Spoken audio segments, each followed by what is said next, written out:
The 1936 Burial Mound Dogman Sighting, re-examined 2023. Welcome to Scary Stories. This is the first of a different kind of episode for us. We'll be looking back on a fairly well-documented account, one of the first known dogman or real werewolf sightings in the 20th century. There are a few versions of these events, but the agreed-upon parts of the story bring us back to 1936 in Wisconsin. It was midnight, and night watchman Mark Shackelman was patrolling the grounds of an establishment which was apparently near some ancient mounds left behind by an older civilization sometime in the past. Shackelman smelled something awful, like rotted meat, and he looked around for the source of the terrible odor. What he saw next has become one of the most repeated sightings in cryptid lore. Up on an ancient mound, there appeared to be a hairy man-like creature with canine features on its head, and whatever it was seemed to be scratching at the ground with clawed hands, not with paws. When the creature saw that it had been spotted, it turned and disappeared into the night. Remembering his wife and small son Joe at home, Mark decided to let the thing go, even though its stench remained behind for some time afterward.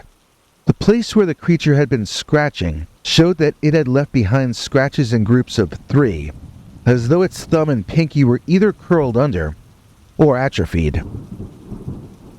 When Mark got home in the morning, he shared the story with his wife, but she made him promise that he wouldn't tell anyone else about what he had seen on that ancient burial mound.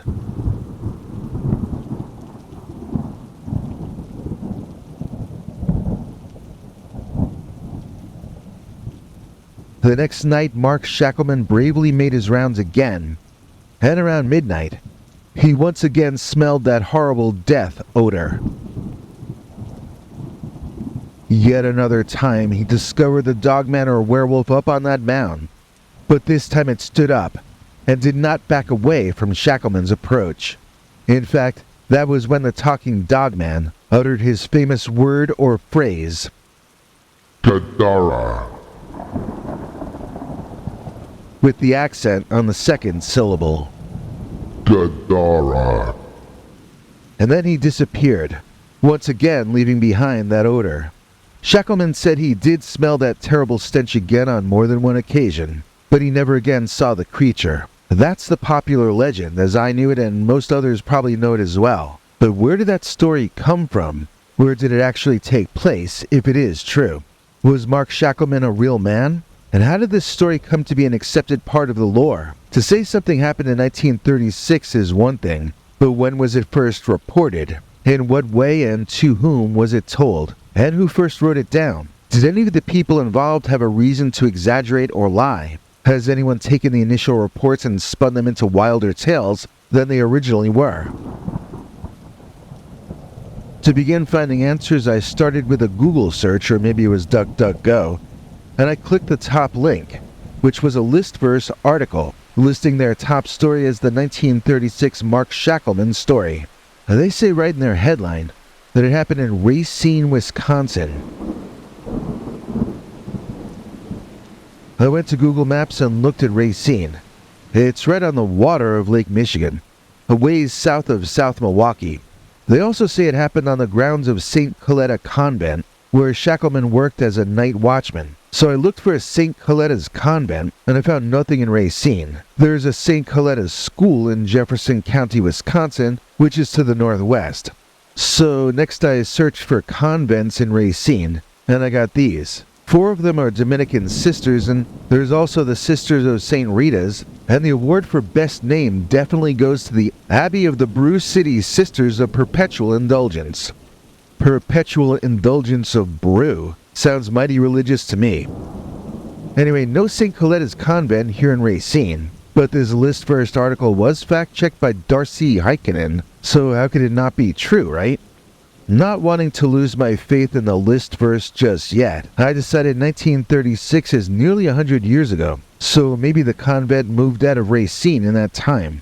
Let me search for burial mounds in Racine instead and see what happens. Even before I'm done typing burial mound near Racine, Wisconsin, I get multiple choices: Mound Avenue, Mound Drive, even Mound Cemetery. I did some Googling, and Mound Cemetery is actually a fairly modern cemetery built where there used to be a bunch of ancient mounds. A very few of them are left, but one of them might have been where the creature was seen those 2 times. This was all just wild guessing though, so I put it aside and I went back to working on other stories for the channel. Then when I recently began promoting that classic Linda Godfrey book, Real Wolfmen, which you can get a really affordable audio version of through the link in our description, and I found myself re-listening to her version of this same story. Godfrey was a journalist in Wisconsin at the time. She's the one who broke the Beast of Bray Road Dogman story, which really set all of the modern Dogman lore in motion back at the end of the 20th century. So what does she say in her book Real Wolfmen? Well, Linda tells us that she got the story from the son of Mark Shackelman himself, and that Mark Shackelman was in fact very real. His son was named Joe Shackelman, and it turned out that he, like Godfrey, was a local journalist in Wisconsin. Linda's version of the story, in which she occasionally quotes the younger Shackelman here and there, is somewhat different from the version on Listverse, and from some other videos I found on YouTube and other platforms. In this book, the late Linda Godfrey tells us in some detail that the events in question took place on the grounds of the St. Coletta's School for Exceptional Children, which is in fact in Jefferson, Wisconsin, not in Racine. In her earlier book, The Beast of Bray Road, though, Godfrey tells us how the Bray family in Elkhorn began approaching her with stories of seeing werewolves on the road that was named after their ancestors. After she published those stories in her Wisconsin paper, the story went national and made the evening news. People used to still watch TV news in those days. This was a long time ago. So one of the people watching the news that night, when Linda Godfrey got interviewed on TV, was this newspaper man named Joe Shackelman. He said when he saw this famous witness drawing of the Beast of Bray Road on TV, all his hair stood on end. He then proceeded to tell Linda about a story his father had told him. And this is where the famous Mark Shackelman story first entered the popular zeitgeist. Not in the mid-1930s, but 60 years later in the 1990s. According to Joe, his father Mark had fallen ill back in 1958 and thought he was going to be dying soon. His wife, Joe's mom, had already passed on, and so Mark called Joe to his bedside. Then he told Joe a story that he had only ever told his wife before. At this time, according to his obituary later published in the Kenosha News, Joe Shackelman would have been either a junior or senior at the University of Wisconsin-Madison when his dad told him the story of the dogman on the mound. The story his father told him happened back when Joe was only a year or two old, in 1936, when Mark, the father, was working as a nighttime security guard on the grounds of St. Coletta's School for Exceptional Children. This was one of, if not the first establishment for developmentally disadvantaged children that described them with the term exceptional. It was where the Kennedy family left the lobotomized sister of JFK later on in the 1940s. St. Coletta's treated the children well, and unlike certain other hospitals of that time, most of the horror of that era seemed related to the canine-headed man that prowled around those enigmatic ancient mounds. Most of the story Linda says Joe told her is identical to the version I read on Listverse, except that she mentions that St. Coletta's is near Azatlan, which is an ancient city near Jefferson. The mounds there are flat-topped, and in fact more closely resemble South American ziggurats, which people these days call pyramids. But these up north in Wisconsin are built of earth and not covered in stonework. There is a modern staircase built into one of them, so you can easily walk to the top. And with that staircase there, you can really see the resemblance to stone structures in Central and South America.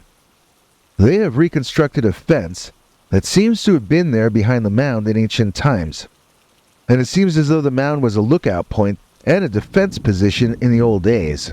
So is Godfrey telling us that the dogman that Mark Shackelman cited was on one of these flat-topped man-made ancient structures? Because although only a 10-minute drive away from St. Coletta's, Azatlan is still a 10-minute drive away from St. Coletta's and a much longer walk. I do not know if there are mounds on the grounds of St. Coletta's. If there are, they are not easily visible from Google Maps satellite view.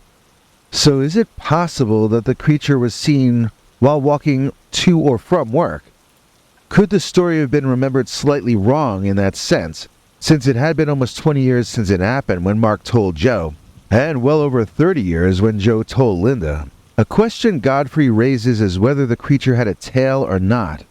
Joe, the son, did not remember his father mentioning a tail. However, since both father and son were boxers, Joe mentions that his father, as a boxer, would have been paying attention to the creature's head and hands in case it attacked. He would not have been looking where a tail might have been. That exchange stuck out to me because of the honesty of it. You can tell he thought about her question before answering, and it doesn't sound like a guy making up a fable to me. Okay, so then where did the story of this happening in Racine come from, as the listeners said? Look, here, I found the obituary of Joe Shackelman, the real man who gave the late Linda Godfrey the story of his father and the dogman or werewolf on the burial mound. It says here he was born up in Jefferson 2 years before his father's alleged dogman incident, but he later moved to Racine as an adult, which is where he also passed away. In the years when he was talking about his old werewolf story, he was living in Racine, and that might have led to the confusion.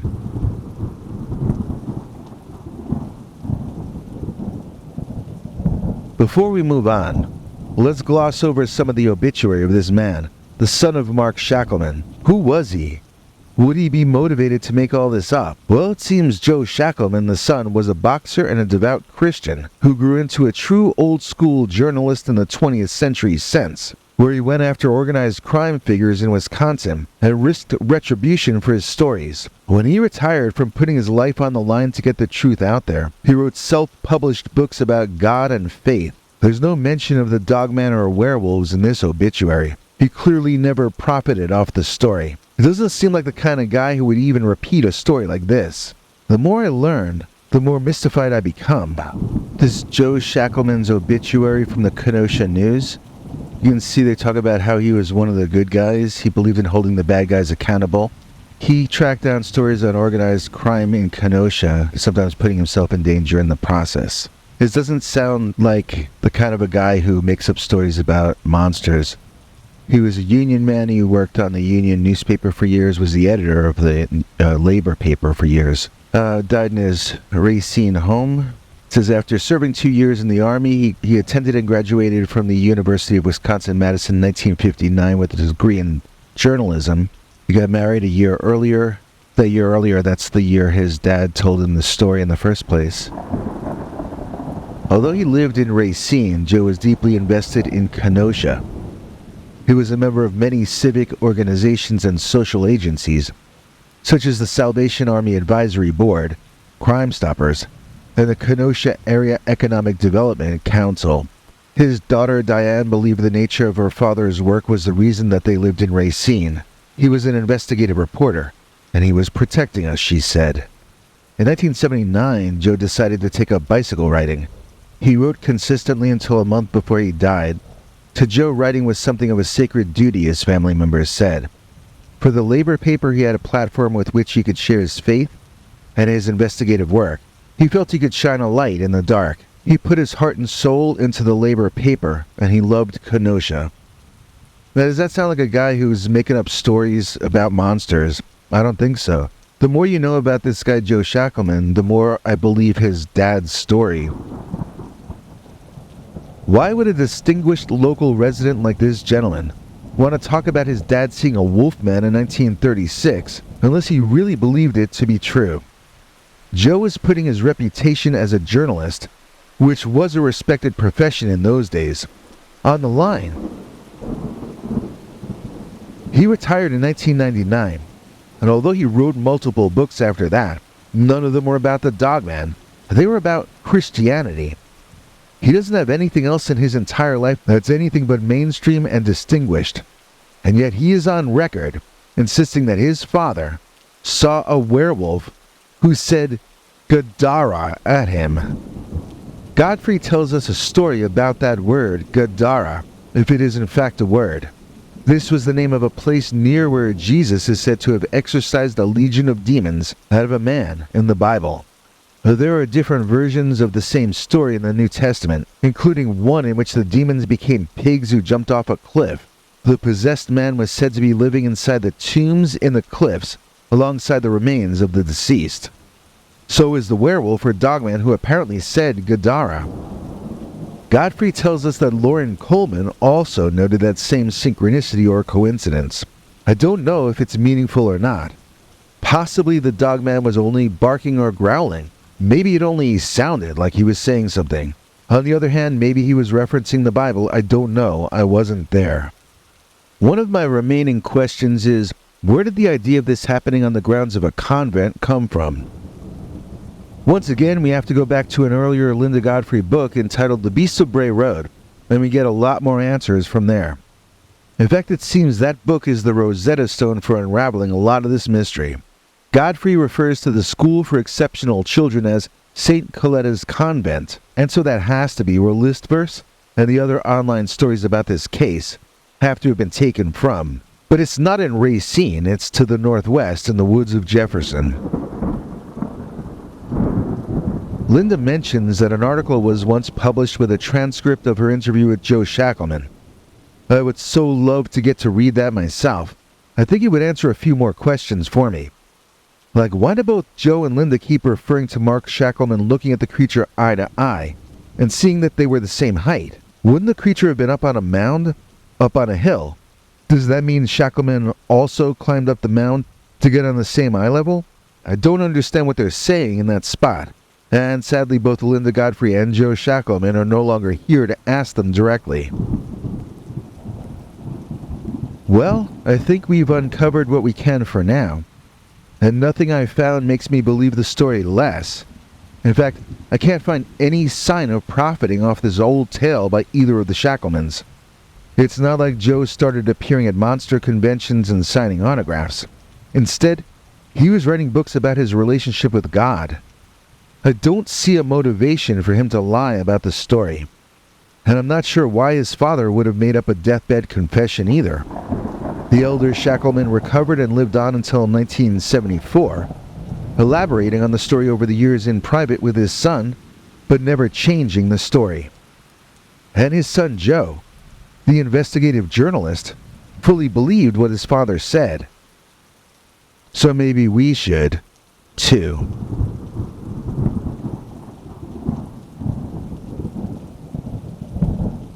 Are there any historical monster or cryptid or weird stories that you'd like us to look into and make animations of? I'd like to do this as a series if any of you think it would be fun. Please let us know in the comments if you have any favorite old stories or rumors you'd like to see us try to bring to life. And if you'd like to read more about this story we just talked about now, we've got links to the Linda Godfrey books Real Wolfmen and The Beast of Bray Road in the description.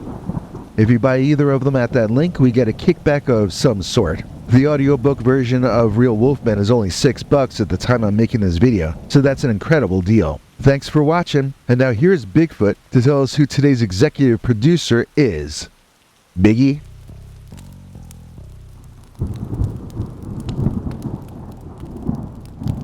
Here's a compliment and not a diss. Our executive producer is Chris. Please join me in thanking Chris Nye. He's today's executive producer who made this episode possible. Chris is a member of our PayPal subscribers club, and as such he gets to see our weekly secret uncensored stories. You can too. And to find out how, just listen to our international TV spokesmongrel, Henry Lee Dogman. Hank?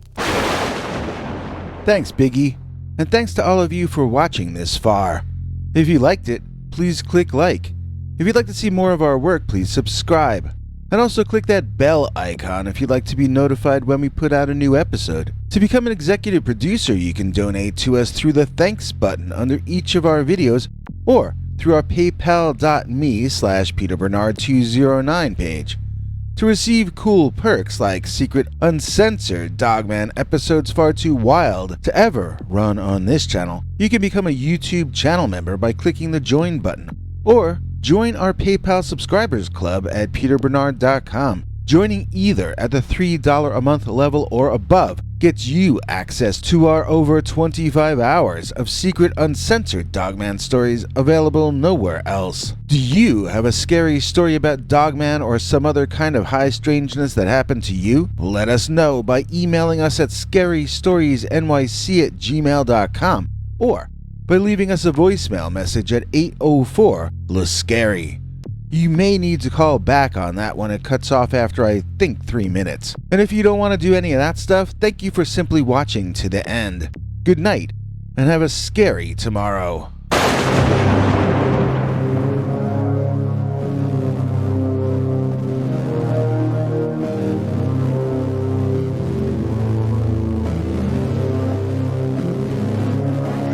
Come back for more scary stories.